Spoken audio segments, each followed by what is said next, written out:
আসসালামু আলাইকুম বন্ধুরা, আমি মোহন আলম চলে আসলাম ছোট্ট একটা ভিডিও নিয়ে। দেখো এখানে হচ্ছে বানাবো পেঁয়াজি। তো এখানে দুই রকমের শাক কুচি করে নিয়েছি, কলমির শাক আর হচ্ছে পুঁই শাক, সেই সাথে আছে কাঁচামরিচ কুচি, আর নিয়েছি জিরা গুঁড়া, ভাজা জিরার গুঁড়া, লবণ আর পেঁয়াজ।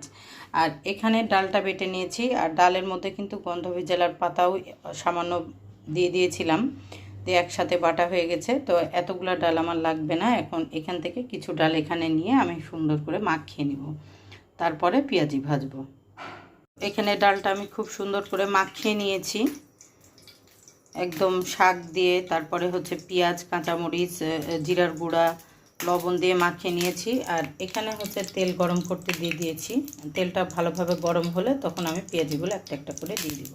তো এই যে এখানে পেঁয়াজি ভাজা হচ্ছে, এটা এক পিঠ হয়ে গেলে তখন উল্টে দিব।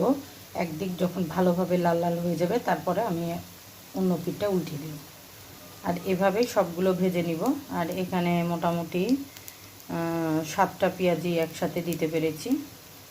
এক পিঠ ভাজা হয়ে গেছে, আমি আবার অন্য পিঠ উল্টে দিলাম।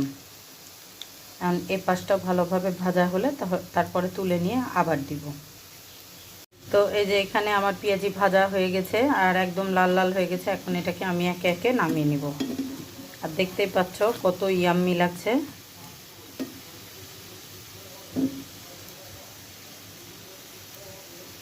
তো বন্ধুরা, এই যে আমার পেঁয়াজি ভাজা কমপ্লিট। আর সেই সাথে অবশ্যই মুড়ি মাখিয়ে নিয়েছি, আর মুড়ির মধ্যে পেঁয়াজ, কাঁচা পেঁয়াজ, তারপরে চানাচুর আর সরিষার তেল দিয়ে মুড়িটা খুব সুন্দর করে মাখিয়ে নিয়েছি। আর আজকে এই যে খাবো এখন মা ছেলে পেঁয়াজি আর মুড়ি মাখা। তো আমার তো খুব ভালো লাগে, কার কার ভালো লাগে অবশ্যই কমেন্টে জানাবে। আল্লাহ হাফেজ।